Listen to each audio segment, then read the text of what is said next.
Hi, this is Eugene. I had the opportunity to attend the first ever San Diego WhoCon, and there were lots of good panels and things there. One of the ones I attended was one by artist Karen Hallion. She had a lot of insights into her pieces that she has made and created, and it was very interesting to see some of the thoughts that go into what you can and can't do for a piece of art. And one of the ones that I was able to purchase was the one with Captain America and Peggy Carter, and you have a TARDIS in the background. So I think it's called something like the second dance, back to that dance, or that dance, because in the first movie they never get to have that first dance. But it's a really cool piece, and Karen is very friendly. I enjoyed talking to her after her panel, and I hope she likes our podcast. You can find Karen on Twitter at khallion, KHALLION.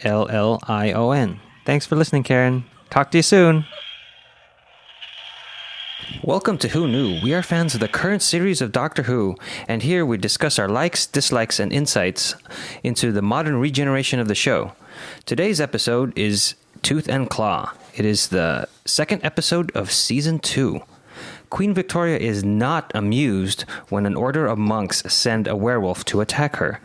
Tooth and Claw is written by Russell T. Davis, directed by Euros Lyn. It originally aired on the 22nd of April 2006, and it had an overnight rating of 10.3 million viewers. Wow, that's a lot. Yeah, it's a lot. It's also a good episode. Yeah, it was worth it. My name is Eugene. This is Arlene. Yeah, what is it that YouTube translates my name to? I can't. It's like something else. Well, the automatic... Automatic captioning. Post captioning. It doesn't get my name, so I can't remember. Pronounce it Arlene. Josh. This is Josh. Alburn. Hi, this is Auburn. Frank. Hello there. Brian. Hi. All right.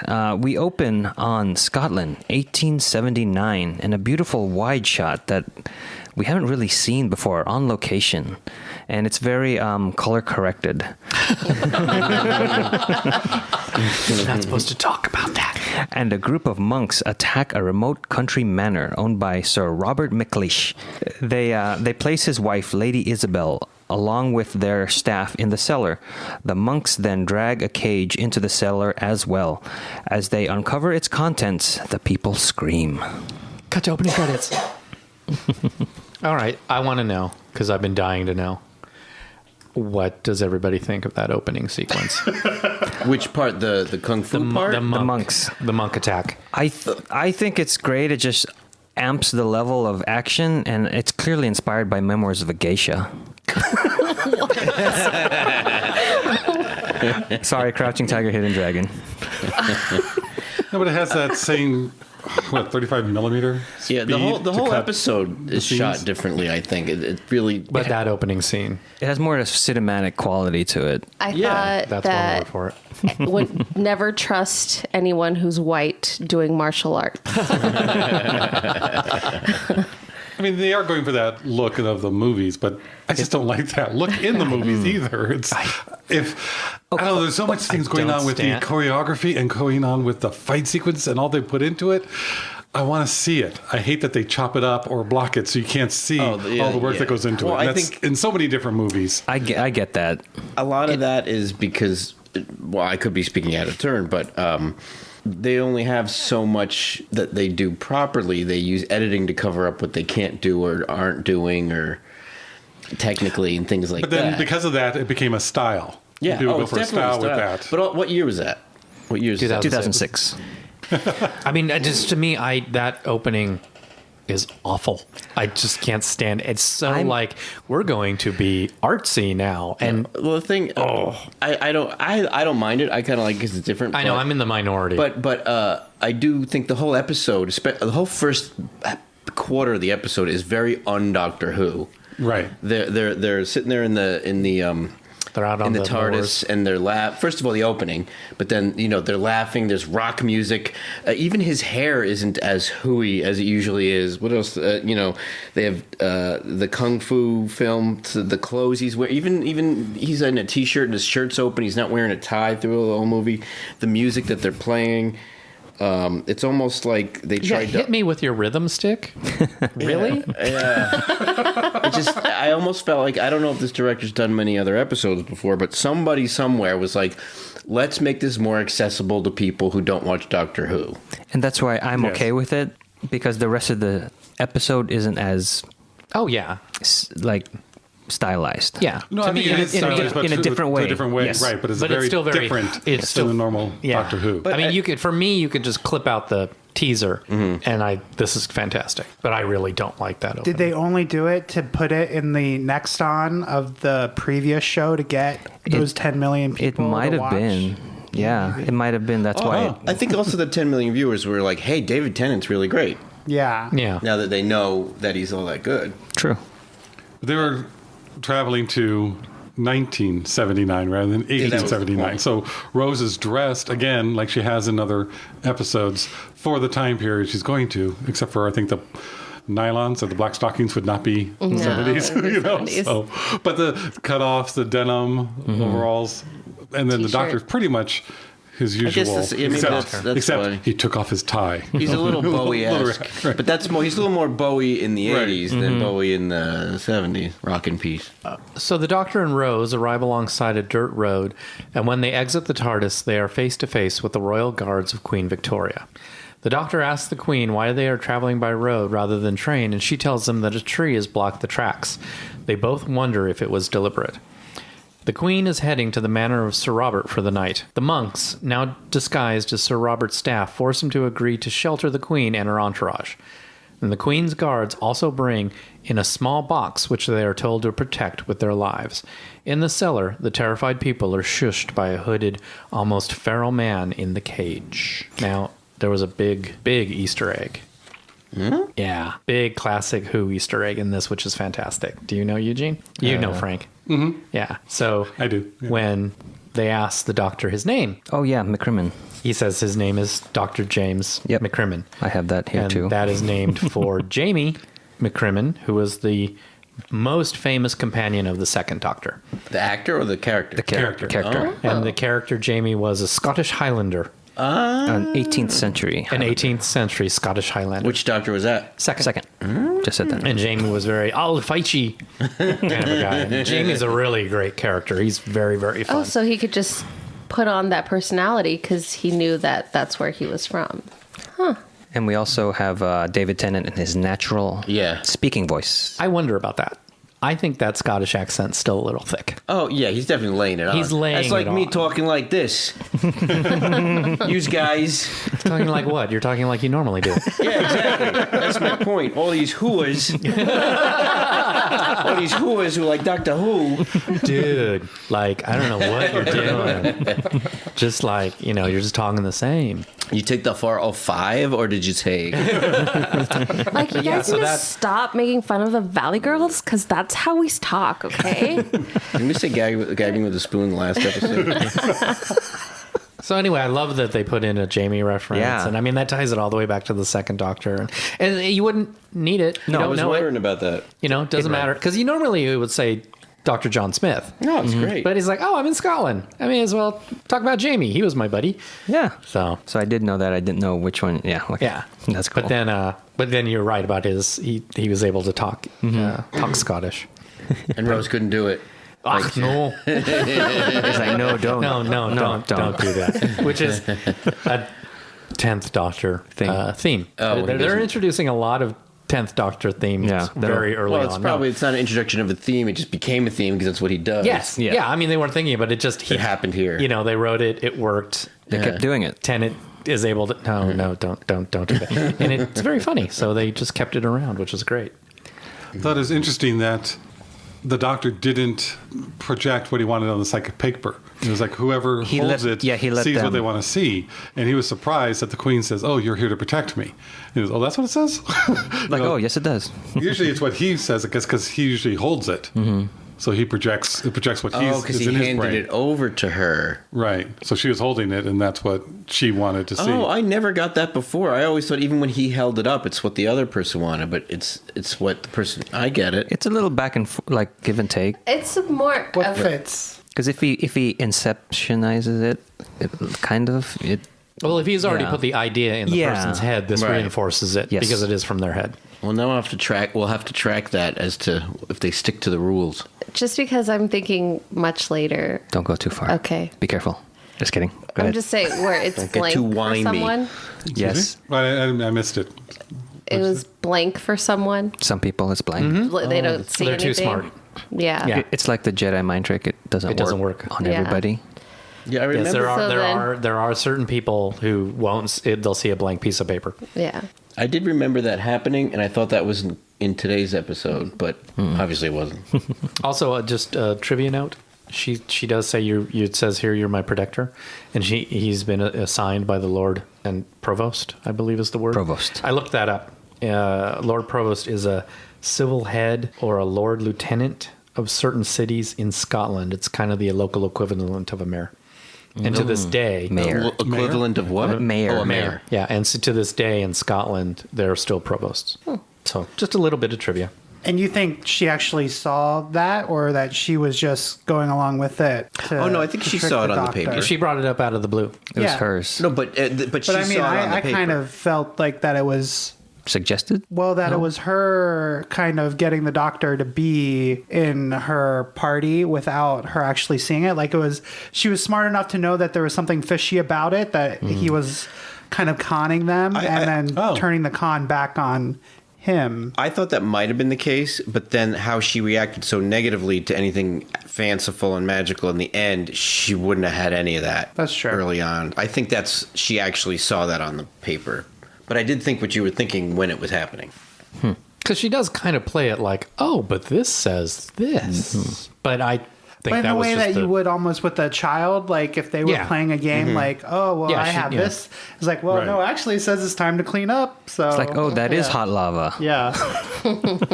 That's a good point. I don't know how to think about that. I like it. Because I think I agree with Josh, but I like that. I mean, I can see it go There's a either way. possibility. I think maybe they were playing us to maybe think that Maybe. early on, so they played it that way. You were saying something, Frank? Well, just one thing the Queen says when she invites them to join her and her entourage is that, the stories of the area telling of the wolves, and that the wolf stories are good for the blood. And I just thought that was a funny little Yeah. twist Oh, yeah. on what was coming up. Yeah. You wouldn't get that on the first viewing, but repeated viewings are like, oh, that's pretty good. And a little casting trivia: the head soldier who's protecting the Queen is the same soldier who was protecting Ned Stark in Game of Thrones season 1. Oh, good job, he did. I know. Well, We had the whole bet of trying to get Rose saying, "I can get her to say you're not amused. We are not Yeah. amused." Yeah, you can see the two of them are really loving their travels at this point. They're just having Yeah. fun. But they are a little too giddy Yes. during this whole thing. During the whole episode, yeah. And that is that part of the new relationship they have, where that, when you first are with somebody, everything's just roses. So this is the That's- honeymoon period? Yes. I think there's a little of that. I also think that time period seems so out of Stuffy? fake. What'd you say? Stuffy? Yeah, it's so stuffy and so different from the time period that they're used to, or that it's almost like you can't take it seriously. Right. You got to tweak it.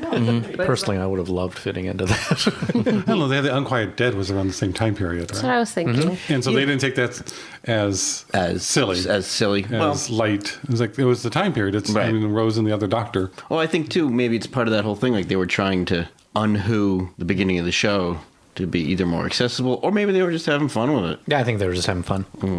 Who wrote this episode? Russell T. Davis. Okay. Also, did you notice the name of the estate? Torchwood. Yeah, I wonder if that's significant to anything. We'll get to that in the notes later. I always think of Bewitched when I watch this episode. Yeah. Then Claire and the Queen, and Oh my god! all I kept hearing is, "We are not amused." Oh my god! That's right. It makes me wonder if Davis was a fan of that.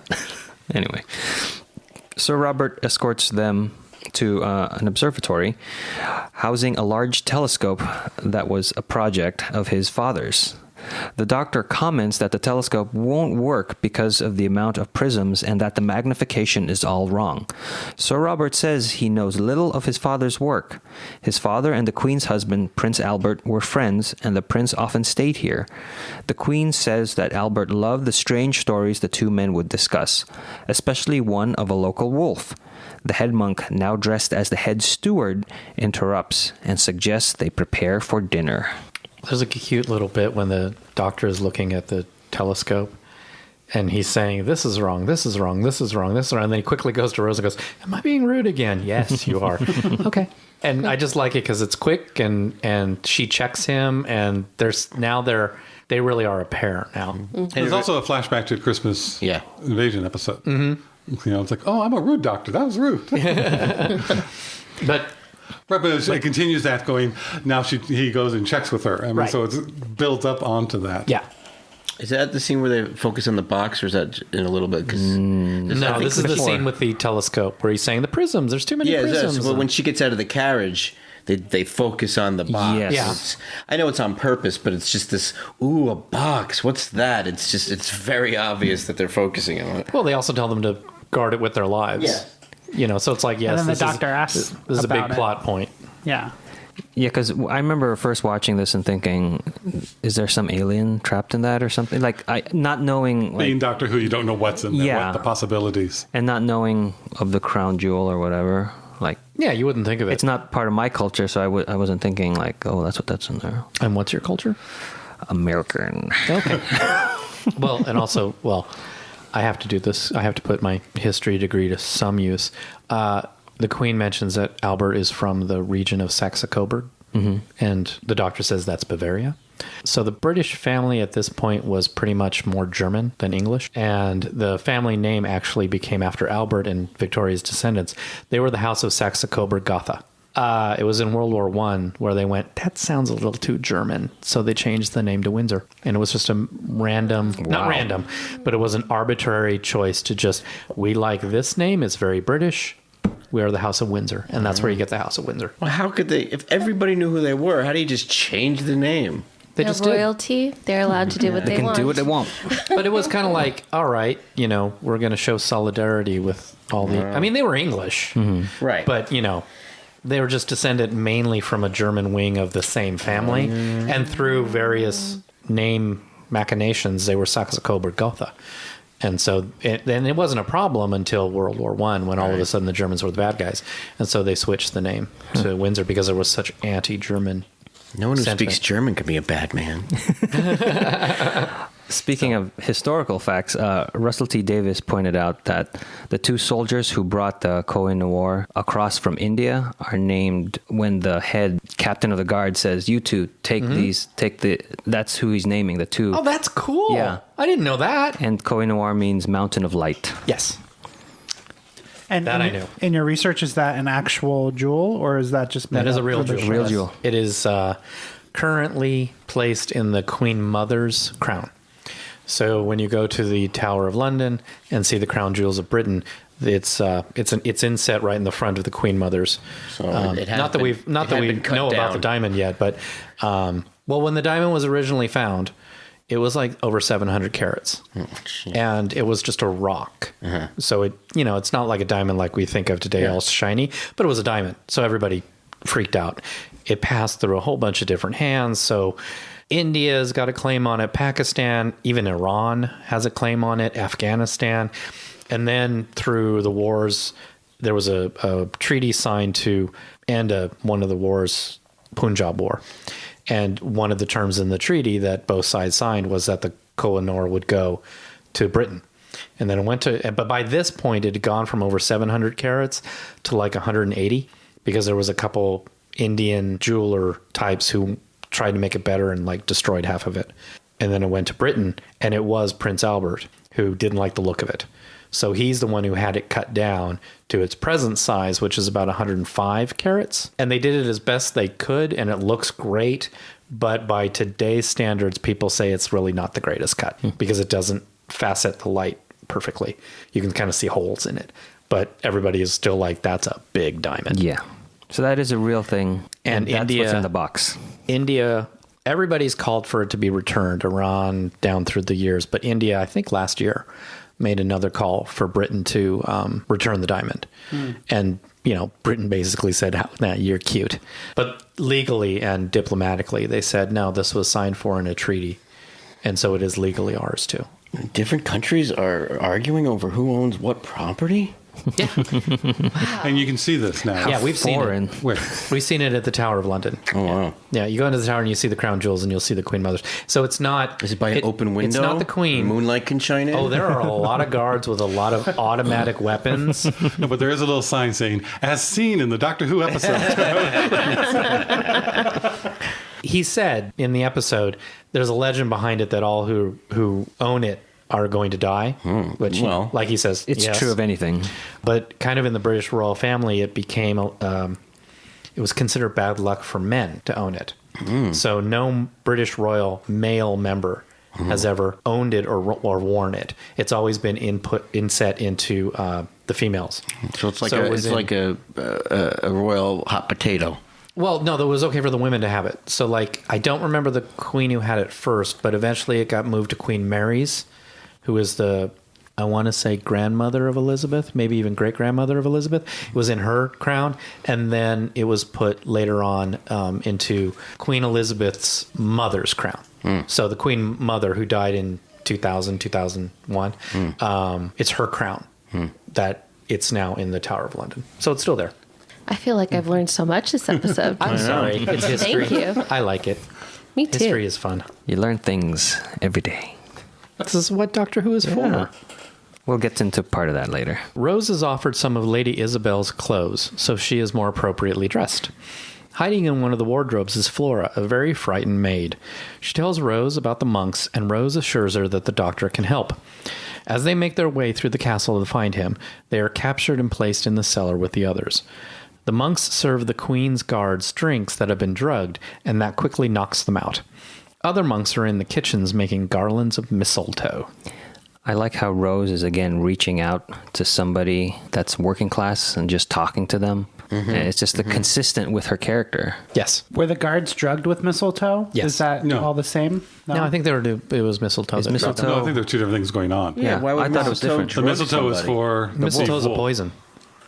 Were they killed? Or No, but I think it was all, they used mistletoe for all of it. Personally, Oh, I mean, they don't say. No, I think, listen to the commentary a while ago, that was kind of a misdirect, is what Russell was trying to do, and they're like doing two different things. Oh, so okay. it seems like they were. So it's like, what are they doing with the mistletoe cooking that? But And then but it was actually for another I reason. didn't listen That's to it good. before doing this podcast. 'cause There is something like that later that I know of, but I don't remember hearing that part in the commentary. I could be wrong. I gotta listen. I to mean, it they again. don't say what they're using. Yeah, I mean, right. in my mind, I just always said It's whatever. mistletoe. Yeah. So no kissing though. No. Mistletoe. Why are you looking at me like that? It's like what mistletoe is known for. Because you're Jewish and you made a Christmas reference. Irving Berlin wrote all the Christmas music. As far as we know. Sure. We learned something else. Yes. No, but is there any folklore or why people hang mistletoe? Because something is poisonous, or it's supposed to ward off any spirits, or is there Probably, anything? and I'm sure I've read it down through the years. I This is can't think pretty. of it right now. Don't remember. Red. Just from Batman, It's that it's green. deadly if you mean it. Just as long as you There you don't go. eat it, That's what I meant. ingest it. Meanwhile, the Queen, the Doctor, Sir Robert, and the head steward are waiting in the dining room. Sir Robert tells the story of the local wolf. For 300 years, on each full moon like this night, a werewolf is seen and livestock found ripped apart. Also, each generation a boy mysteriously disappears without a trace. Sir Robert's family believe these stories, claiming to have spoken to the beast and learned what it wanted. The head steward begins chanting at the full moon, and the Doctor realizes he is not Sir Robert's steward. He demands to know what happened to Rose, but the monk just keeps chanting. Sir Robert apologizes to the Queen, saying that they have taken his wife. He and the Doctor run to free the hostages, leaving the monk with Captain Reynolds and the Queen. The monk jumps Captain Reynolds, and the Queen pulls out a pistol and shoots the monk. The lighting in that dining room scene is amazing. Like you can see the detail of the carving in the chair, But it's still dark. but it's still but very it has dark. Yeah, depth. and you can see It's like very rich. Yeah, The whole That's episode shot very rich and contrasty, but not overly so. But on this, the doctor asks the queen if she misses her husband, and her reaction is great. And yeah. And The woman who one put- is no one ever asks her that. I don't think. You know, she doesn't ever talk about it. It's just what? Go ahead. Sorry, from a historic ender. We have a werewolf here. From a historic standpoint, Albert died very young, and Victoria never recovered. She wore black to the day she died. She retreated. When she was young, she was very outgoing. She was very sociable, for A monarch. royalty. Yeah, I mean, but she became very, very insulated after Albert died. She never recovered from his death. And that shows in this. She played that well. That's Oh, why yes. I love that scene where it's like, it doesn't need to be there, but is again a great character moment. It Yeah. adds so much to the character, makes her a human being. Because we're watching it today, going Queen Victoria. Oh yeah, we are not amused. Mm-hmm. That's what most people, if they know Relate anything to about her. her, they only know about that. Yeah. But this is like, this was a woman. This was a woman who loved her husband. Because again, you think of stiff royalty. Well, they're married for convenience, and it was an arranged marriage, but they fell in love, and she never recovered from him passing away. They're always good at that in this show, like Yeah. putting a personality into a historical figure, so it's Yeah. not just It's just the writing in general. It's one of the things I tell people who don't like Doctor Who. It's like, it's just really good writing. That would be interesting to pose another questions, like to only show people, like if someone's not all that interested, but they're a historian, to collect the historical episodes and have them just watch those. Because they usually are a little bit bottle shows. True. And from way back, 50 years ago when they started the show, it was built on that premise. It was they sold the show saying, this show can go into the future, but this show can also go into the past and teach people history. And it did. For as a best while. it could for a while. Yeah. And then there was kind of a mandate, no more history. We're done. And so it didn't do history episodes for the very longest time. I'm glad now that they Bringing it brought it back. back, and they still to this day, 10 years on, still do history episodes. Well, that's how I got sold on Doctor Who, was by watching the history episodes. I also have a history degree. And It's awesome, isn't it? I know, we're so cool. So I actually really did not like going into the future, and I would skip around and watch the history episodes. So yeah, Cool. so that's how I got sucked into this. Also, I always had a little joke when the queen wants to hear about the stories. Tell us of your monsters, So she's all excited, and I just always want Robert to be like, "Well, there's this emo kid in the basement right now," because we always cut to him and he's all hooded and it's like, dude. I thought it was interesting that they actually ate dinner. They didn't wait for Rose. You can look at the plates were there and they had the food. Yeah, no food. And it's like the doctor's okay with that. He didn't ask about Rose till later on. And it's like, well, she's off doing whatever. Right. But it says she's having trouble with her clothes, or delaying. It just seems that that's showing a new part of the relationship between the doctor and Rose, that he feels comfortable that she's off on her own. Oh yeah. Okay, that's good. Yeah. I am glad that they did put some line in there to explain why Rose. Because otherwise it would have bothered me. Yeah, because then you would be like, why isn't the doctor wondering? But he was told one thing and he accepts it and moves on. But he also accepts it because of who Rose is at this point. Yes. I think earlier on he would go, well, then we should check on her. Yeah. Or something. But I just thought that was a good thing that I noticed this time. They did eat. I'm wondering, this might be a big discussion or it might just fall flat. I'm wondering again if this were the 9th Doctor. Because I'm thinking right now the 10th Doctor is also really fascinated to listen to the stories and to listen to Queen Victoria. He really wants to hear from them because he's interested in that stuff. I wonder if the 9th Doctor would have been as interested. Because the 9th Doctor kind of like wants to watch things happen. He doesn't want to hear stories so much. I mean, do you agree with that? Just thinking, yes, it is because of the way Rose is now. She's very adult. He doesn't have to worry about her all the time. But if it were the 9th Doctor in this position now, would he still... Because it almost seems like the Doctor's a little distracted by his company. I think he would, because even the 9th Doctor always wanted to hear what everyone had to say. Go on, tell me what you think. You know, even if he was examining it, or if he was arguing with it. Like, he would be amused. He would prompt someone to tell a story, and then he'd sit with that, big-eared grin. Well, I think he didn't have the patience for it. It was only if they were telling him things he liked. Otherwise, he wouldn't care. But I think this might be something he liked. Well, I think he would be interested because it's the Queen. Yeah, and that's what I mean. It's a British show, so he would, want to talk to still her. I'm was wondering an if he would have the adventurer. time for the Queen. But he's not in a rush to do anything. He doesn't know what was going on. No, I know, but I'm just saying in terms of wondering about Rose. I think he would have said some wondering about other Rose. lines about, should we wait for her? There's just some more about, Rose wasn't capable back then. No, but I'm saying, yes. at this point, But I'm saying at this point, the same Rose, at this point, who now is capable, if this were... The if- Ninth if Doctor the did Ninth not Doctor were sitting down at the regenerate. He table. would not have worried because I don't think he would have either. I don't think so. Okay. I think that's I think 'Cause he of who was, she he was is. very aware of I'm who not saying he Rose- wasn't, I'm just curious. Yeah. right. He was very aware of who Rose was when she was who she was in her development. And at this point, there is no sign of danger that he could pick up. Right. In the Unquiet I mean, he Dead? has something that's like a little bit going on just because of the way I think Sir Robert was acting when they first arrived.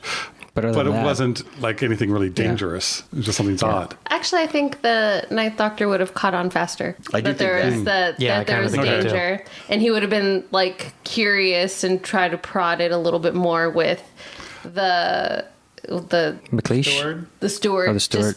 just the whole thing. Oh, maybe you guys should go to your rooms now, and that would have like really turned on like Yeah, the red I agree light with that, there, too. and he would have investigated. Yeah. So then at that point, Right. maybe he would have been a little bit worried about. And he would have been listening to the story because trying to figure out what's going on. Yeah. Yeah, Keep again, talking and I can figure out things. again, there would have been a Difference. gravitas Yes. to the Ninth Doctor sitting at that table rather than Tennant. Yeah, I 10.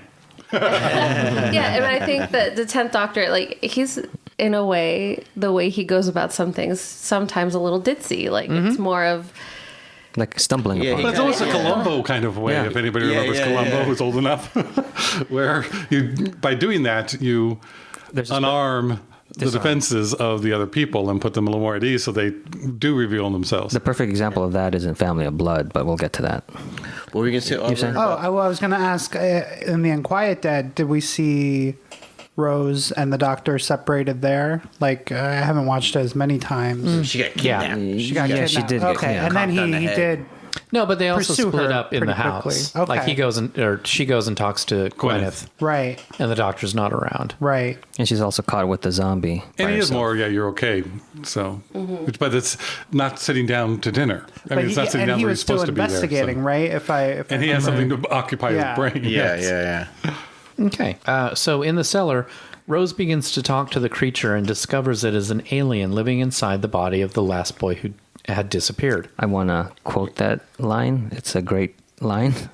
I carved out his soul and sat in his heart.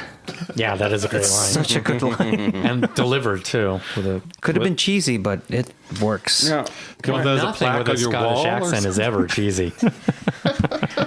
why was this guy in a cage? Yeah, that was I wrote that down as well. Because he's dangerous. But the monks need. To control him. Yeah, if the werewolf is out on the moors, stay off the moors. Had to say it.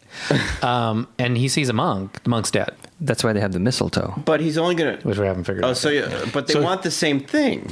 So he's a weapon, and they need to Okay, control the so weapon. he's not in a cage when it's not a full moon. I think he's always in the cage. They I think he's kidnap always the I in think the kid, cage. so too. and then the kid But, gets but bit. they want. But if the kid is the kid, why would he bite? They want the, The same monks are thing. working for the wolf. Yeah, the monks are working. I Yeah, don't but think the they wolf is are. uncontrolled. But he's not going to be the wolf except on the full moon. Yeah, did you see him? Did you see those teeth? I don't know if the monks are working for the wolf. What makes you What's think, like, what makes you what think makes so? you think that they're not working for the wolf is because they wouldn't treat it the way Wait, it's the albino's treated. working for the dwarf. But they want the same thing. They know they want the same thing, but they're using it as like a method of power. But why so would they- they're- But They're but not- the boy, They worship the the man, wolf. is fully aware of what's going on. Yeah. When he's not a wolf, Right. and he's okay. He's fine Right. So I don't understand why he's being. Well, yeah, because it could because be the that mistletoe he's isn't ready human yet. before the 3 nights of the full moon type of thing. Maybe he's changing with his eyes and stuff. Maybe he's not always.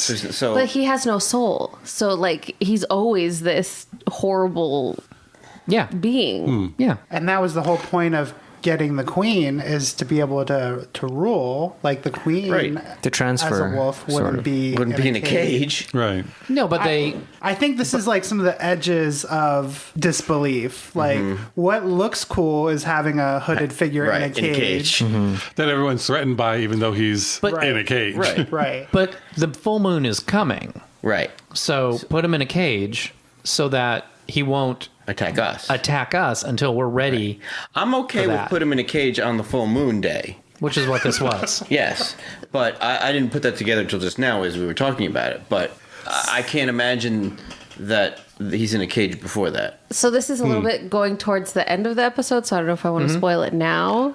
Well, hopefully everybody's listened so we can.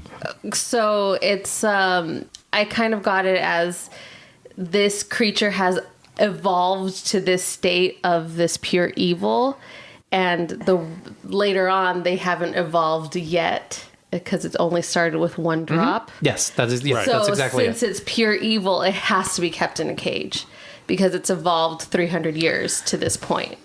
Yeah, okay. Yeah, but I still don't see, like, if they want one of these creatures in, on the throne, it's not going to be in a cage. Especially also because as a wolf, it breaks out of that cage. Right. Anyway. Very easily, Yeah. Which I think they may have designed the cage that way. Okay. It's not meant to hold the wolf. Right. Just wolf. the man.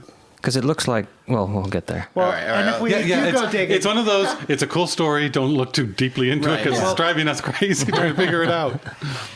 my last thing was, why did the woman scream If he at was- the unveiling of the hooded figure? I mean, they might have known that this is I mean, that I evil think that's in the land. I think in near the them, commentary they do mention that, and it's like it's just for the cold open. Right. Also, But as we have rationalize- have you ever owned a dog? They don't mind being caged. They like having cages. but- oh, well, maybe that Depending on the dog. Yeah. But it's also, I'm thinking, more of a kennel. they lived it's his with kennel. those stories. Yeah. And she may have believed her husband's father that the stories are real.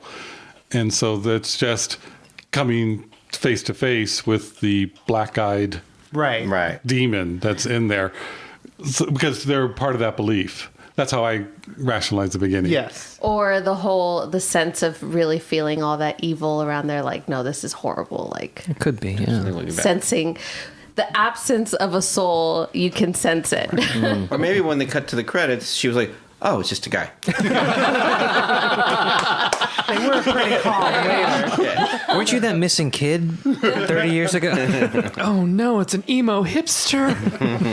The wolf, or the man at this point, he wants to transfer to the queen so he can rule and create the empire of the wolf, which, by the way, will be playing at Coachella this year. You can buy your tickets now. $200 service charge. Moonlight bathes the creature and he begins to transform. Rose gets everyone to work together to pull the chains from the wall. As they escape, the doctor and Sir Robert arrive and everyone runs. Lady Isabel and the maids are to leave the manor by way of the kitchen while the male servants arm themselves. Did you catch earlier on before he changed what he said to Rose? Yes. You have a bit of the wolf in you. Yes. And the sun burns. Sun burns, but I only need But the I only moon. need the moon. Yeah, you burn like the sun, but I need the moon or whatever. Anti-foreshadowing. Yes. Well, I like. Is that the only? Go ahead. Is that the only reference to Bad Wolf in this episode? Well, other than the wolf being bad. Well, You asked. yeah. I think so. And we all laughed. That's the bad part. But I like that they're putting in Bad Wolf still, even though that ended with season one. Because it makes Because she did sense. send it through across time. and space, so that it's still showing up is great. Because if Great it continuity. didn't, and then she but- wouldn't have been sending it out. And also the two references that we've had both make sense. The wolf was graffitied all over the Powell Estates, so it wouldn't just disappear the next day. Right. So of course you would see it in the asphalt. And then this one, it's a werewolf. It's right in the name, so it makes sense. But I do kind of like the fact that it does kind of fade. You But that it still every once in a while this comes- is it's yeah, kinda it like- still does every once in a while come back. But I think this is the last regular. It's not in every episode after. No. No. No. But she doesn't remember being the Bad Wolf, does she? Because she think doesn't she really has. know what he's talking about. I mean, No, she does. but she doesn't remember what happened in it because she of doesn't. what's She coming doesn't up. necessarily know what happened, But she knows something. she knows something happened. She knows Right. that she's the Bad Wolf entity. She was Yeah, she knows what he's talking about, but doesn't remember the when instance of what happened. says that to her, though, she's probably terrified, going, "What does that mean? I thought I was done with that." Right. Yeah. Okay. Or even the fact that someone knows about it. That too. Yeah, well, it's like, oh my gosh, I That's how I still took it. have That I still in have me. remnants of this. It can still be detected. How do you know about That it? would be terrifying. It's like a condition being triggered by something. It's like, I don't want to trigger it again. Yeah, that's how I look at it. Yeah. Was there anything else? I like the transformation here. I thought was really Yeah, cool. the effect, the Yeah. CGI on the wolf was actually pretty good. Yeah, and then much better for TV, especially a few years ago. I think it helps with the dark lighting. Yeah. yeah, The that's shadows. a good point as well. Yeah. Well, and I mean, it was good all throughout. Like the character of it, Yeah. even though he didn't interact with people as much, and I think that helped. They were smart about the way they Yeah. used it. But I liked it a lot. While the first episode of this season seemed really like high budget with locations and lots of different things, this one, it takes place all in one similar location. All the money went to that wolf. Right. But I think And it the kung works. fu. Yeah, I think it works well. And the 10th Doctor's fascination when looking at the wolf is great, I think. I feel like he spent too much time looking at it. I'm like, get moving. Yeah, there's a lot of that. in Just this entranced with episode. how beautiful. Well, they spent a lot of money making that wolf, so it's like, I got to look at it. I also like how Rose was pulling, got everybody together Yeah. to pull the chain from the wall and then go, where have you been? So, but she's taking no control. She Yeah. was growing. I think this is almost like an opposite Rose from the Rose we see in the Christmas Invasion. Oh, yeah. Yeah, And I know that the role of her in the Christmas Invasion is she's got to be the person to say, we really need the doctor, we really need the doctor, we really need the doctor. And I get that, but it's so whiny. But here is where, she, like you said, she takes charge, she acts, she gets everybody to follow her to do what she they have to talks do. to the creature. She talks to the She creature. knows that he's Yeah. from another planet. And also the way Billy Piper plays it, how I look at it is that if you look at her, Rose is always scared, but there's always just a little bit under the surface of, I'm scared and you're dangerous, but you'll be stopped. I mean, I kind of, when she's just kind of like, okay. Like that ace up her sleeve type of thing. Yeah, where it's just kind of like, okay, yeah, I can see how you could kill all of us, but I've been in this situation before, and yeah, we'll get out of it. Yeah. that's what you call bravery. Yeah, not really an ace up the sleeve, just knowing Just know, yeah. that's going to turn out okay rather than having to plan for it. Going, we're just keep doomed. working at it. Yeah. One thing I noticed about this episode is this whole episode is about brave and strong women. At the Queen, you got Rose, Lady Isabel. Lady Isabel. It's Flora, sorry. it's definitely throughout. Yeah. Yeah, I have that note that Lady Isabel is strong and Sir Robert is the weak one Yeah. in their relationship. Oh, he's useless. Not, In fact, all the men get killed, none of the women do. but he redeemed himself towards the end. Yeah, but just But saying. it is having the- all the strong women, which is great. It But it's definitely a- feels like it was on purpose. Oh, yeah. But In a it's good way. interesting in that, yes, he makes bad decisions, but also even when they're building up the character, like there's no action yet, but the little hint, it's like, no, I don't know what my dad was working on. Right. Oh, I don't know why this room looks this way. It almost seems like he has no curiosity about anything. He just is. Mm-hmm. And in Doctor Who universe, that's the worst of the worst. If you're not curious about anything, then You're dead. You're just useless. But in a way, he did the same thing in a smaller way that Prince Albert did. Everything he was doing was for his wife, to save his wife. No.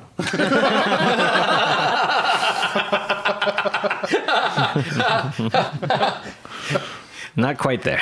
I don't know. I don't completely disagree, but the way I said that was just funny. Yeah. I don't know, because he doesn't do anything to save his wife, and I mean, he's more. he does commit treason. Yes, That's that's what true. I'm saying. I'm not saying he did the honorable things, but he. Well, in a way, he did. Yeah, I mean, Yeah. he was like he says later, he was trying to hint to the Queen not to come in. Yeah, that's true. Right. But he committed treason because he didn't want his wife to die. So Prince Albert did all this craziness so his wife would be saved, and then was it the woman's father or his father? His father. His father did the same thing for Yeah. his family. Well, I see Robert as like the exposition vessel of this Oh, episode. totally. So, I mean, that's why he's so like whatever, because he has to give us information. It's just interesting. I just thought of it in this moment. That it's just interesting that his motivation was to save his wife. Yeah. Prince Albert's motivation was to save yeah. his wife. He's no Mickey. There's a good No, parallel. no Mickey. No, not at all. Mickey will always be there. The werewolf breaks free of the collar, and the male servants are quickly killed by it. The women see the monks are guarding the house, so they can't escape. The wolf arrives in the kitchen, sniffs, and leaves them alone rather than attacking. Lady Isabel notices the guards are wearing mistletoe and that there are sprigs of mistletoe all around the kitchen. She orders the maids to gather it up. Mistletoe. Just said mistletoe so many times. Just wanted to say. What was that again? Mistletoe. This is the part that I think you're talking about, Frank, where Russell wanted the wolf to see that, to go into the kitchen with all the women staff and Lady Isabel, and not All cowering down. yeah, but not attack or kill them because of the mistletoe in the kitchen, but because they're not the queen. That's what he wanted, but everybody reads it as there's all these garlands and stuff in the kitchen, so that's why they're safe. I it is thought the I thought the mistletoe. other way around. Because It has to be the kill mistletoe. everyone. Yeah. Russell said it wasn't, but that's how Well, it reads. Russell's wrong. But I'm not agreeing or disagreeing with that. I'm saying what he should read his own intended. I'm saying what he intended, and the final product is different. Yeah, because of the way they animated the wolf. Mm-hmm. The wolf sniffs. Yes. The wolf is not happy to be in that kitchen. And I'm glad because I was going to bring that The up. thing Yeah. is, it's okay. He wanted to do a mislead, and he did it well, but so well that it made sense that it was also the other Yes. thing. And I so totally it's makes not really sense. a mislead. It's just I it's agree. a double lead. Because if they had animated that wolf to be like, I'm in this kitchen, no problem, and I see you, and you're useless to Right, me, right. so I just turn and walk away. Okay, one, then the mistletoe doesn't have any effect because there's a ton of mistletoe in the kitchen, Yeah. and two, well, then why are you killing everybody else, dude? well, I'd be interested Oh, to look, watch I it just again. went L.A. Well, it could be like the Predator, where he sees that you have a gun, and Yeah, you're, that's what I Oh, was he's the gonna say. Borg? or you're a threat. Okay. And you're hurting me, so I'm going to Yeah, kill. did we see him kill anyone that wasn't trying to kill him? I don't think so. And so in the kitchen, we Well, he don't was going to get. go, but the wolf. Well, we don't know. What I was going to say, it looked like the wolf was going to attack them in the cellar. It did. Yeah. They weren't threatening him; they that's were chained true. to the wall. That's true too. but they got away. I know. The characters is that either this is a mistletoe or the monks have raised it to think fear it. Yeah. the Yes. mistletoe. Yeah, the mistletoe. So they're in control of the wolf even then because of that Because of the mistletoe. statement. Yeah. No, because of the statement. So they are in Yes. control of the wolf even though they are revering and Right. They've trained worshiping the wolf. It's a weird relationship. Yeah, they've trained it to react to not like mistletoe. That makes total sense. as a possibility because it's either the mistletoe does work or it doesn't. But when they dump But the effect is the same the way they've raised the Either wolf. way. So he could have sniffed it because he's part canine to track down the queen and it's like this is the way she went and is focused on that. Yeah, but when they dump the So it could work either way, but that's all I'm saying. Don't give me that look. I Well, know, we got I to do just- a video. No, I'm not saying it to you. It's just kind of like, but the mistletoe is so cool. And I just like, no, it's the mistletoe. Yeah. Well, plus when they dumped the mistletoe in the Must have water been on the them, he mistletoe. was Yeah. like burning. Well, if we go back, okay, we're jumping ahead, but it could be because it's hot water that is burning. That's true. You're saying something, Alper? Oh, for the kitchen, the original kitchen, I think I would go along with Russell's theory if we had the POV shot of the women, but I don't remember that Oh, shot because they there. close their eyes. That's why you don't have a POV. But 'cause they were of the scared. wolf looking, like Oh, we gotcha. see the wolf's point of Right. view on a lot of things, but we Yeah. don't see the wolf seeing the women. We just see him smelling. Yeah, that might have Unlike helped. the Tex Avery cartoon, where all the wolf does is look at the woman. Yeah. Different episode. But I also, one little thing I wanted to point out is I do like how, even though what Lady Isabel calls all the women over to her, they all huddle together. And she puts that one girl in front of her. But look at the way she does. But that's I'm reacting actually the exact opposite of Yeah. that. Yes, they're all huddled together and there are women in front of her. But look at what she's doing. Yeah. She's protecting them. She's comforting them. And I really, really like that. Yeah. I mean, you know, it's such a cliche in movies where it's like the upper class are scum. The upper class don't care about peons and the little right. people and all that, you know, I think kind of this thing. whole episode kind of it turns the table blurs the on lines. the stereotypical thing. Like, it And I gives really like that. the people personality. Even in the Unquiet Dead, the servant girl actually has the most honor. Right, but that's my point. That is how you would traditionally write something, where the servant class are honorable and the upper class are bastards. And this one, he doesn't do that. Like evens the playing field a little. He evens more. the playing field, and it's like, yeah, we do have Robert, who isn't the sharpest tool in the shed, but he's that's not a fine. bad guy. He's not a bad guy, and he Just made bad decisions. and he was forced into a terrible position, but he still, it seems like a human being. Isabel seems like a human being. The servant feels like a human being.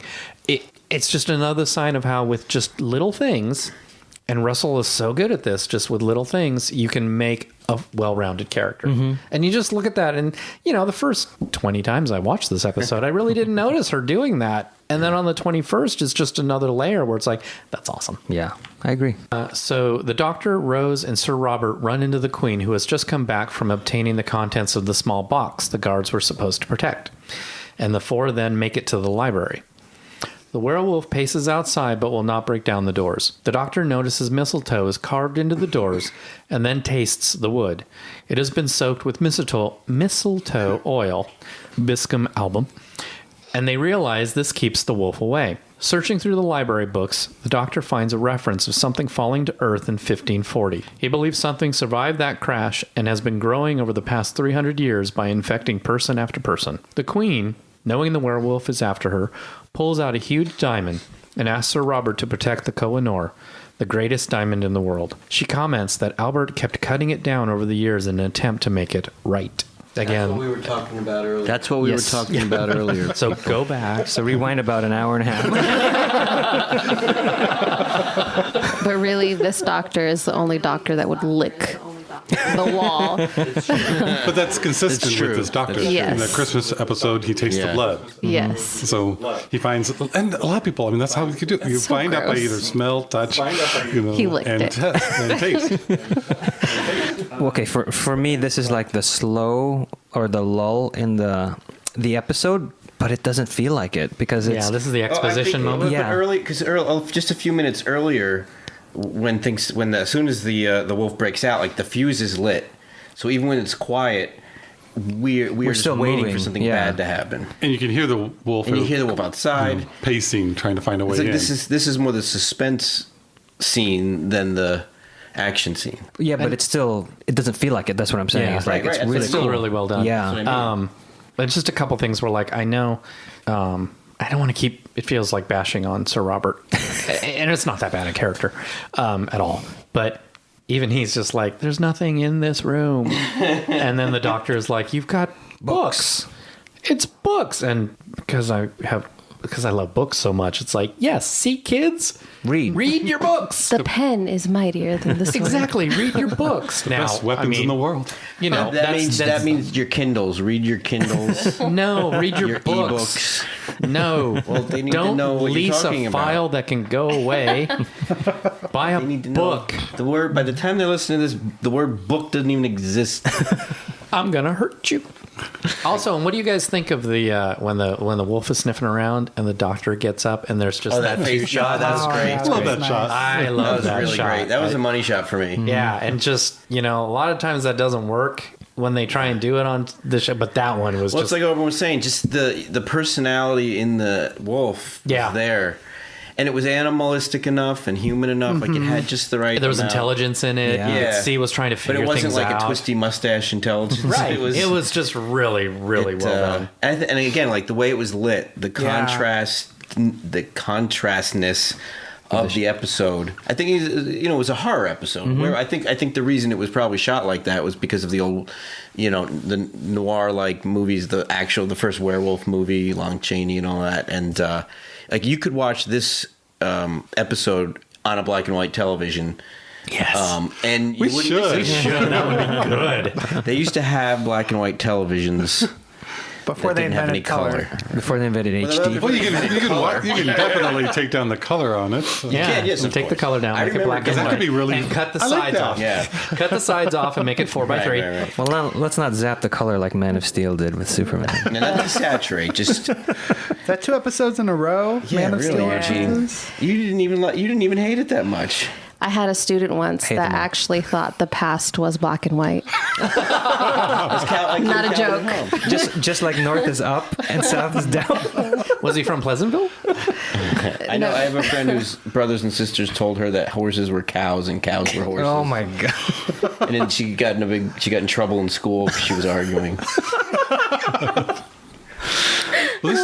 This also shows a little bit the old Rose is still there. I mean, in the last scene, she offers to help this alien go back home. And so she's right there knowing about aliens, trying to help. And here, as Captain Reynolds is trying to stop it just to buy them time, knowing that he really can't stop it, she's standing there watching him die and being eaten by the wolf. Or taking, it's like... I mean, it could have been like a The deer doctor in had to grab headlights, her and pull her into the library.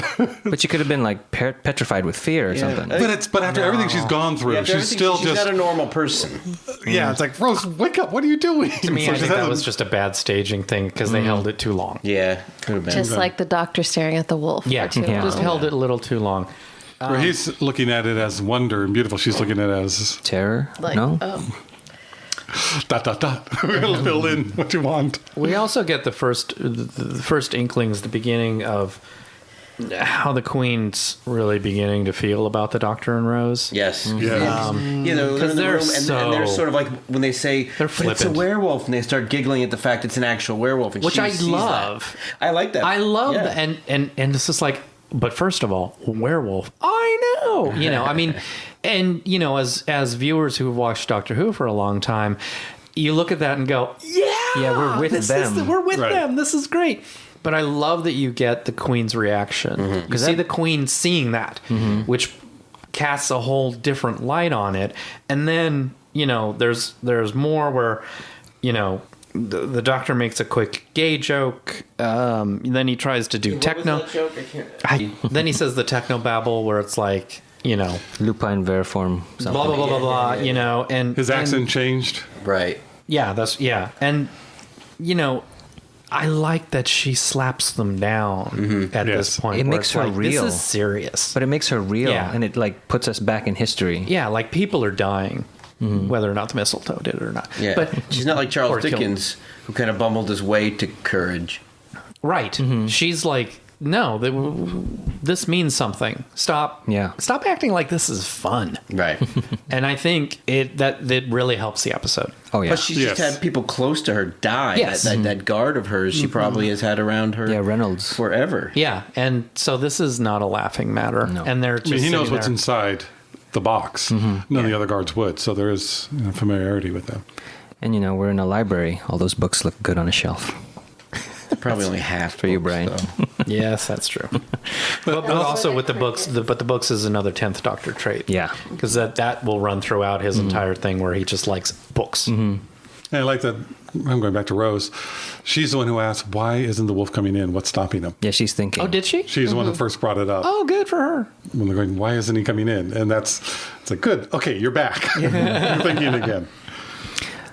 So the Doctor puts it all together. Sir Robert's father and Prince Albert were working together to destroy the werewolf. Suddenly, the wolf breaks into the room through the skylight. The four run out and make their way to the observatory.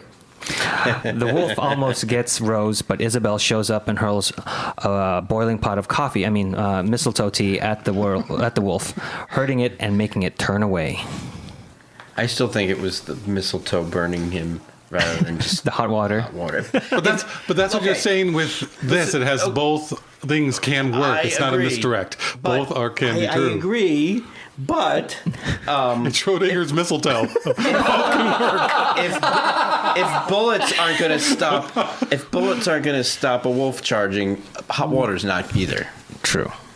Were they silver bullets? Honestly, I'm with the mistletoe group. I'm just giving you the other No, side it's of fun. it. I get it. I'm sorry, I can't help it. I have this vision of putting one of the sisterhood into a box. Just wondering if it's dead or not. I can't help it. The sisterhood are the cats. But at least she can answer. Now the same, you're like, yes. Experiment over. Oh, I hope people know about Schrodinger's cat. I was working on that tangent. Glad it worked out. Just Okay. Still, Schrodinger's sisterhood. When the doctor's talking about what the wolf wants, and he wants to create the Empire of the Wolf. Seriously, that is somebody's album name. It has to be. But when he's talking about, like, starships powered by coal and all this kind of, and it's like, it's, steampunk, steampunk reality. And there's a part of me going, let him bite the queen. That would be awesome. I would love to see starships with coal and gears, and it's like, okay, we lose the royal family. Okay. And this is a story. This isn't real. So don't say that about the royal family. Okay. But this is where I think it really shows that Lady Isabel is really strong and Sir Robert is weak, and that she's the one who comes in to try and saves the day. Yeah. And he hasn't done anything yet. He hasn't in his actions. Poor Sir Robert. He's the one who says, "No, there's no other door." Oh, wait, yeah, there is. How long have you lived here? Oh, he never spent time with his dad in the library anyway, so. That's true. But I like the that bad of a character. No, he isn't. He isn't. We're making him But it's just sound- showing, that but the the thing way is they worse. wrote him and the relationship.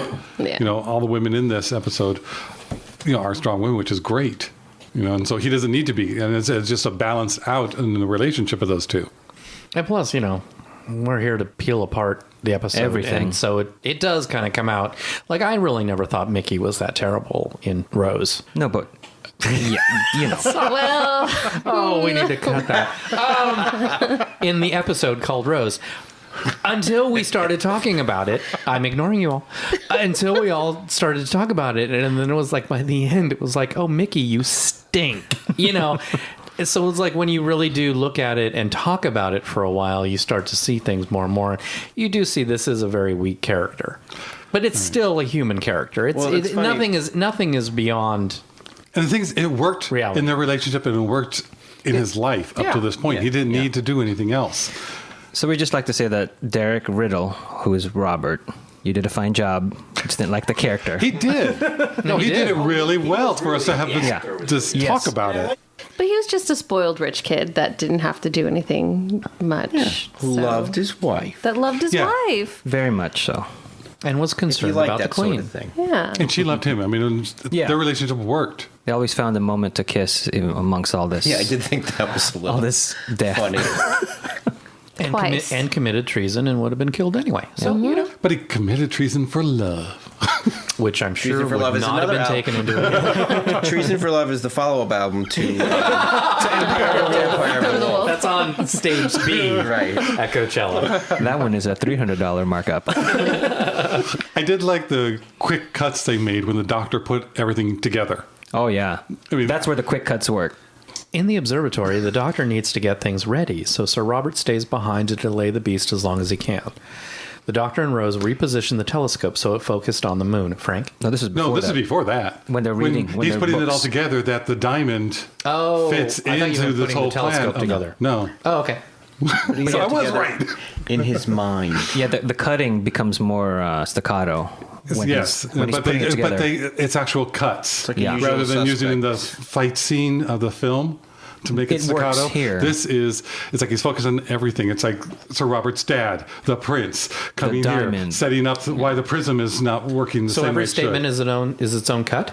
I'm not Sort of, sure, but sort it of. feels more like that. Oh, I have to watch it again Yeah. because Some are it's so even well done. I don't Yeah. notice. But it's And just then there's at so the many end we different find little out- cuts that works. That's like okay, he's putting it all Yes. together. Oh, I So it's a learned something. way of interpreting how his brain is assembling it. it all. So the wolf is Kaiser Soze. Yes. Right? Back to At the end of the episode, the wolf is limping away and turns into Kevin Spacey. I didn't know Kevin Spacey liked playing werewolves.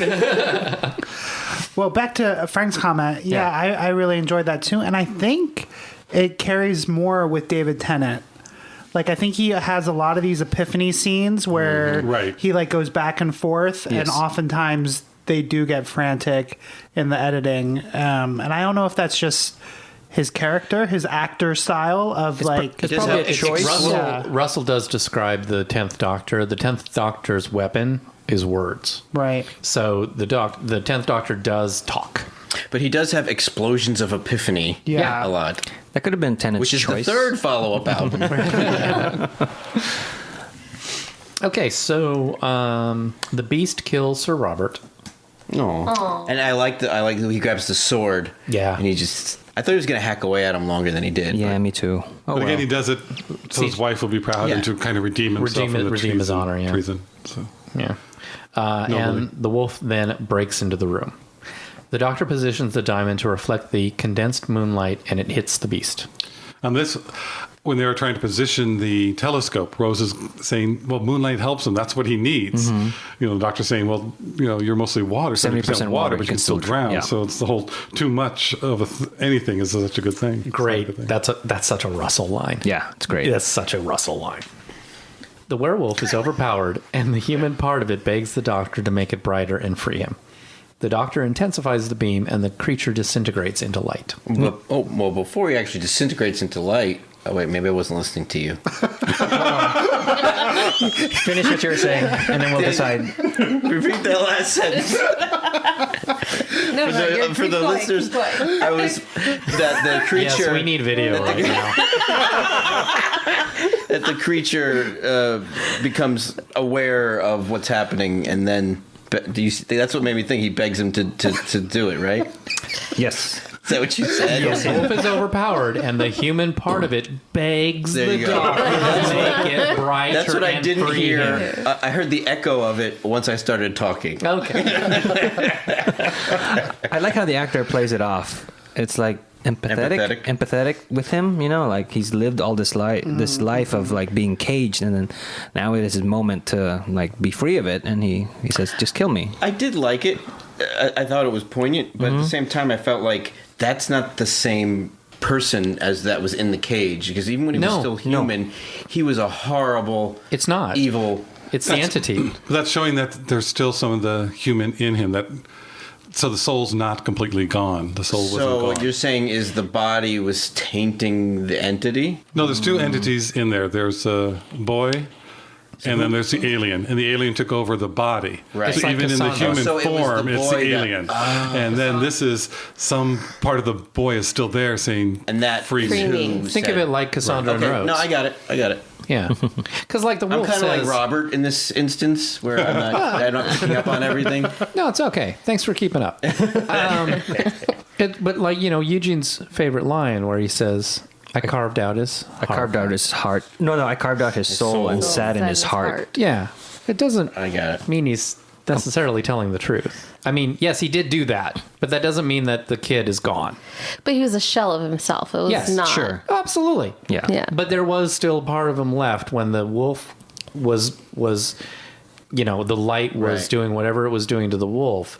Suddenly, for a brief moment, he had the strength to speak. And he was still in there in a way and just say, let me go. Which Kinda makes like- me think that he was caged all the time, and he was Like fighting even back? even though that he was like revered by the monks, it was an entity that they can control.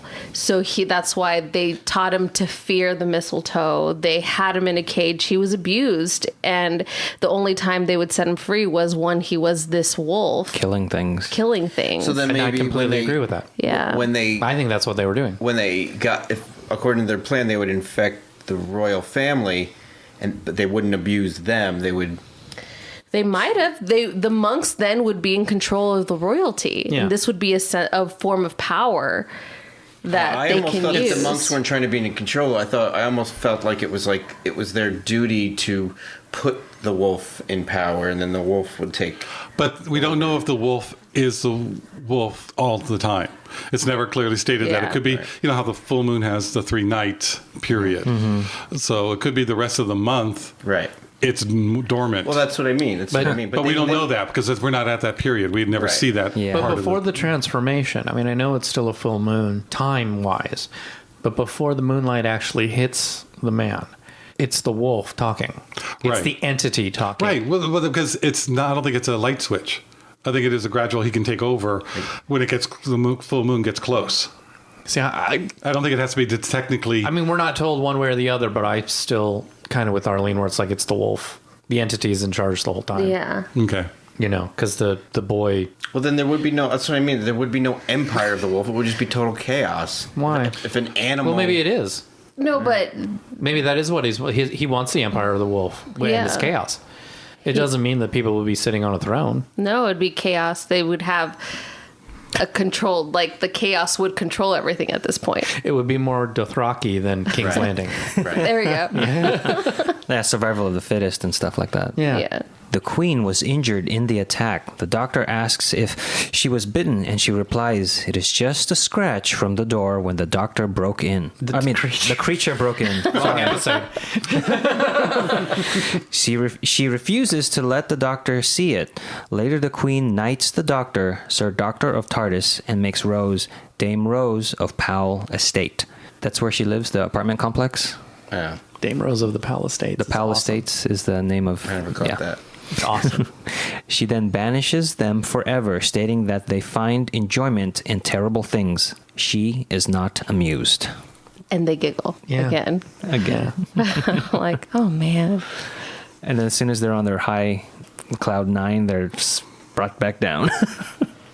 And do you think it's realistic What the queen did? Knighting them? Knighting them and then banishing them? Banishing them? Because I do. Yeah. Because it's about they protected the queen. Yeah, They she's saved she's her. acknowledging their Yeah. good deeds, but then at the same time, get out of here. Yeah, there's also... It's all about formality. part of me like splits it between this is the queen as monarch is rewarding them for services to the monarchy, and then the queen, the person, says, "Now get out." She kind of pulled a Harry Jones. Yeah. Yeah. Wow. Yeah, okay, Ish. that's okay. Sorry, never thought of that. I need to process that. That's good. How? What do you, That she's she respects the alienness, but and the duty that was performed, but Said duty. protects the people by killing or banishing. Yeah, well, You know what I'm saying? maybe somewhat, but I think When she, I don't remember the not name. to the extent of Harriet Jones. Not to the extent, but like basically, she rejects the doctor. The doctor, it's like yeah, but the doctor got everyone and her in agreement to let the which race was it? Which was the alien race? Sycorax. The Sycorax leave. Was it the Sycorax? Yeah, Okay. in Christmas Invasion. Right. Let the Sycorax leave, and then they were going to leave. She killed them anyway because of the threat that they could possibly be in the future. I see Well, what you're and saying. a warning to everybody else. too. Yeah. So, but at the same time, the doctor's alien, and she calls upon Torchwood to do that. So there's And the that, queen and the queen banishes. The queen creates Torchwood in that moment. But also, the queen couldn't talk about what happened there because it would cause mass hysteria. So Lunacy. well, everyone would having, think she was crazy. yeah, so having lunacy. to like just like send them away is a way to not have to talk about it. Yeah. Right. Oh yeah. Yeah. Also, they're I don't think dangerous. it's talking about. I think it is really she is Protection. disgusted with them in their Oh. humor, and that And dangerous, too. They're dealing with I devil would, type of They, things. they of play the with forces horror, you never should and play with. It's like that's not allowed here. Well, and then again, like I know he didn't read it yet, but she will then create Torchwood in that moment, and Harriet used Torchwood to destroy the Sorry. Sycorax. Yeah. I can see how the queen is like completely disgusted by them, Yes. and because Rose is half naked the whole episode, and then That was the last episode. oh yeah, that's true. No, but she's like naked, like wearing hardly any clothes for that time frame, and then this was her being more merciful by banishing them because she could have killed them and gotten rid of them. Knighted them and And then been- killed them. She could have been. No That one would would have have been Game known of anything Thrones. else. Yeah. Yeah. No. It'd be a waste of a good knighting. The Doctor and Rose make their way back to the TARDIS, discussing the fact that the Queen did suffer from a mutation of the blood, hemophilia, that was not hereditary. They speculate that she was bitten and proceeded to bite her own children. The wolf cell needs time to grow, and it is possible that the royal family could be werewolves. Princess Anne. I don't know. Have you seen Princess Anne? I think so. I think that's a great historical joke, conspiracy almost, if you will. Like, why is this thing in the royal family? And then let's explain it this way. Yeah, Right. Yeah. That's Even fun. though it's a fun thing. we know why. Yeah, but you know what I'm saying. We know why what?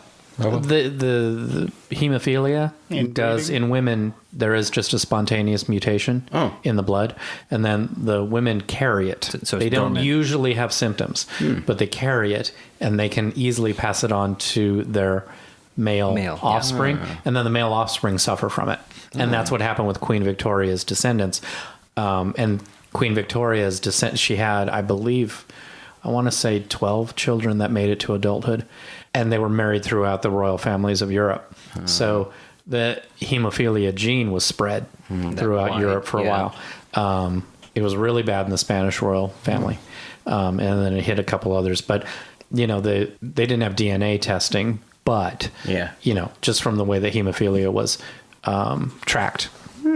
It just happened. It just was something happened in the birth, and because women only carry it, they don't really know how far back it can go, but they really don't feel that Queen Victoria's mother had the gene because Queen Victoria's brothers were all fine. So they think that it really was just a mutation in Victoria, and that's how it happened. I feel, and that's very common to the origin of hemophilia in people. I feel you. It's a fascinating. I mean, if you like history, it's a fascinating thing to track because it also leads you to realize how interwoven all the European royal families were. Absolutely. And how they were all married to each other. Everybody. Well, it reminds me of supposedly 98% of the population of the world have some Genghis Khan DNA in them. Yeah, Right. Exactly. Yeah. He got around. The queen decides then to create an institute to study and protect the kingdom from unworldly threats. She names it after the manor house that showed her this danger. It is called the Torchwood Institute. And we never hear that again. So that would be our third reference of Torchwood. Yes. Counting season 1 and season 2. Let's just remember when that was. So it was the one that I was just talking about with the Sycorax. Yes. And one before that, or Yes. In the android in the game show, one of the answers In Bad is Wolf. Torchwood. it was Torchwood. Right. But it is What was the question? Are we that geeky enough Something to is built on the ruins of the Torchwood Institute. And it was, bibbly bobbly boobly boo boo. So are they in Cardiff? Is this No, they're in totally Scotland. okay, and that's not related. Cardiff's not in Scotland. No. No. Okay. Cardiff is in Wales. In Wales. Which is the other side of the island. But this is the first reference to Torchwood in season 2. It's only the first episode, technically. It's only the second episode, technically. Well, Christmas Invasion's a Christmas That's a Christmas special. That's a Christmas I'm not special. counting that. And then there is no mention of it in New Earth. No. And then there is this mention of it in Tooth and Claw. Here in America, it's called the Flashlight Institute. No, the flashlight wood. pine. I believe it's the Maglite Institute. for those who don't know, Torchwood is a spin-off of Yes. Doctor Who. And we'll get to that. But the Torchwood still comes through Doctor Who, so there are going to be more episodes about it. Yes. Yeah. I mean, seeing as how this is already the third reference to it, it's on track with Bad Wolf from the first season, so you can kind of Piece it. together that this might be important to this season. I don't know. It's not the same as Bad Wolf. No. It's not at all. So- No. It's just putting down a few grains Yes. and entice us. And breadcrumbs. also, at this point in time, there was no Torchwood series. That's what I was going to ask. Yeah. I can see the look on your face. I mean, like, it was being written, but not. No. Uh-huh. No. No, I don't think so. Not yet. We just heard it on the commentary that they That's a lie because they lied to us in the commentary? in the Christmas Invasion, Russell mentions that I have like 30 pages into this. And it's talking about the Torchwood, I guess. But when did you do the commentary? I'm wondering if that was. I don't know. No, but the Christmas Invasion, they did the commentary before it aired. Yeah. So it is current. But So I think he's like making maybe fun. he's doing a treatment. Not that Yeah, Russell but does there's- I'm treatment. just saying but there's pages of something. notes. he has ideas, Yeah. maybe. But it wasn't. I don't think there was a Torchwood show yet. No. Half of writing is rewriting. No, Eugene writes in pen. There's no mistakes. In They're the all mistakes. Is this backwards day or is this not backwards day? In the original series' second season episode, The Crusade, William Hartnell's doctor wistfully comments, "I almost wish I was knighted too," after seeing Ian Chesterton being dubbed Sir Ian by Richard Lionheart himself. To that, Vicky replies, "That'll be the day." And so indeed, this marks the day that the Doctor is knighted. Seriously? Yeah. That's awesome. Thought that was cool for all our classic Whovians out there. The way you read that, was that from Wikipedia? Yes. What is this Wikipedia you speak of? It Also, didn't sound like the way you would write it. the actress that plays the Queen is Pauline Collins. Yeah, where do I know her from? I will let you know. This episode of Doctor Who? She appeared previously in the series, I guess the classic, as Samantha Briggs in the second Doctor serial, The Faceless Ones. This marks her the third actor from the classic series to appear in the new series, following William Thomas from Remembrance of the Daleks and Boomtown, and Nisha Nayar from Paradise Towers and Bad Wolf / The Parting of Ways. She had been offered the role of companion in 1967 but turned it down. And she is also the first female Oscar-nominated performer to appear in the series. She was nominated for Best Actress in a leading role in Shirley Valentine, 1989. That's Shirley Valentine? Yeah, I knew I recognized her. That was on HBO all the time when I was a I kid. had no idea that was Shirley Valentine. Yes. She's a really good actress. Mm-hmm. She plays it really well. Wow. She really disappeared into Victoria. Yeah. Who is this episode good for? Meaning, this episode is good for who? a new Who viewer, a casual Whovian, a fan of the show, or a diehard Whovian completist? Brian. I would say that this is good for a new Who viewer. So good, in fact, that I've done that a number of times, What'd they including, say? I think, with you. Yes. Yeah. This was the first show you ever watched? I watched The Girl in the Fireplace, this one, and then the next one. That's my 3. So you were a newish Who viewer. Well, it's This the is same my city. 3. Oh, This is the first What's the episode. third- What's the third one? It's School reunion. Oh, it's Tooth and Claw, School Reunion, and Girl in the Fireplace, which are the next 3 episodes. They're So on the same disc. everybody pretty much already knows my answer for the next 2 podcasts after this one. But yeah, this would be a new Who viewer. I love this episode. I think this episode is fun. I think this gets you into Doctor Who, tells you what it does, and you have a good time doing it. Hooray. Ray. Frank. I think I'd put it in the casual viewer category, not for the new Who. Boo. Who do you do? Boo-hoo. The next podcast. It just seems more of a good horror story rather than a Doctor Who story. So I think it's a good story. I like it. I almost would be in the first category, but I would go for casual just because. There are entire seasons of Doctor Who that are horror, though. It is Doctor Who to be horror. Very gothic, very horror. Waters of Mars. Yeah, That doesn't I don't like exist that yet. one. I know, isn't that sacrilege? We're also, he's probably referring to the classic Who. Yeah, but the classic Who is very horror-y at times. Right. Not that I'm trying to change your mind, just change your mind. So casual? But I would say casual because the new Who just.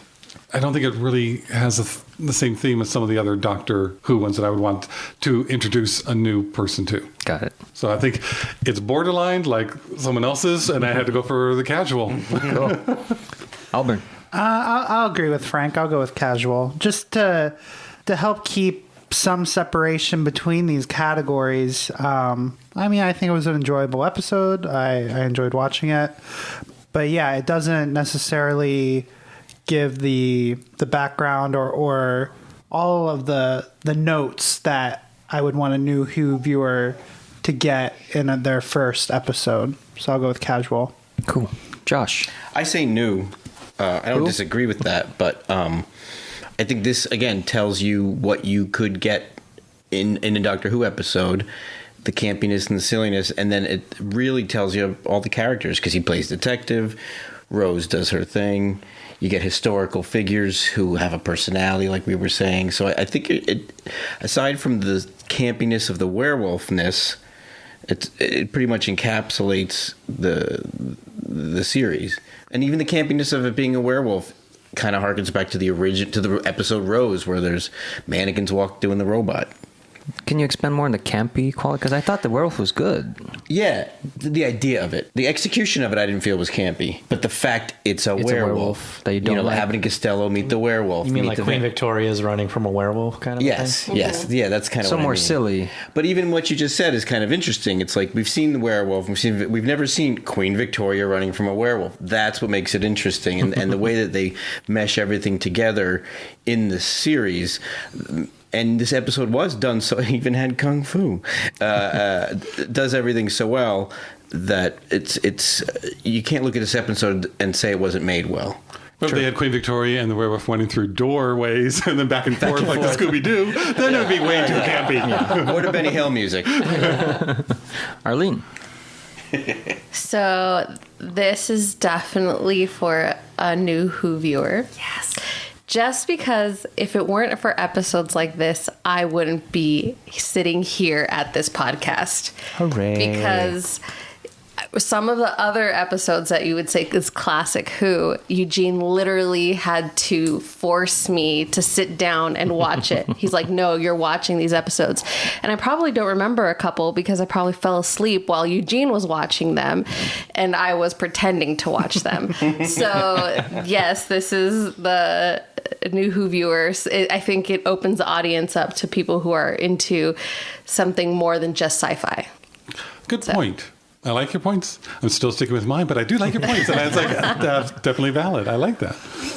I would classify this for a new Who viewer as well. We win! I think that the second disc on the season 2 DVD box set is like one of the best episodes. One of the best discs. Yeah, one of the best discs in the run of this era, where Or any show. Yeah, you can just pop that disc in and watch all the episodes and put it on repeat. Yeah, and it's on there. What Josh said, I just wanted to bring up one more thing. I couldn't remember, and what Josh had reminded me is that the original version of this story was that there was an alien insect in the queen's eye, and as the writer was writing this, it was more about, it wasn't the tone that they were going for, and he respectfully said, I can't write Doctor Who, and then they abandoned it, and we have what we have today. That's interesting. Yeah. Foreshadowing to a future story. Yes. You've heard our views. What do you think about the mistletoe? Did it affect the werewolf, or was it the monk's training that affected the werewolf? Let us know. So that wraps up Tooth and Claw. We will see you next time when the future becomes the present. Thank you for listening to this episode of Who Knew? Our wonderful theme music is by Michael Grady. You can find his work at theuniverseexplodes.com. You can find this show in several places. Follow us on Twitter at Who Knew Podcast. Subscribe, review, and listen to us on iTunes and Stitcher. Or our YouTube channel, youtube.com/Who Knew Podcast. All of our episodes are on whoknewpodcast.com. You can leave comments there or email us at whoknewpodcast@gmail.com. This podcast is inspired by Doctor Who. The longest running sci-fi show in history. And especially the revival spearheaded by Russell T. Davis. Thanks to Russell, Sydney Newman, Verity Lambert, Ron Grainer, And all those involved in the adventures of our favorite Time Lord. Your work continues to inspire and entertain. So this is my question. Yes. Do I need to start watching Torchwood? Is we'll help you. What out. is this Torchwood that you speak of?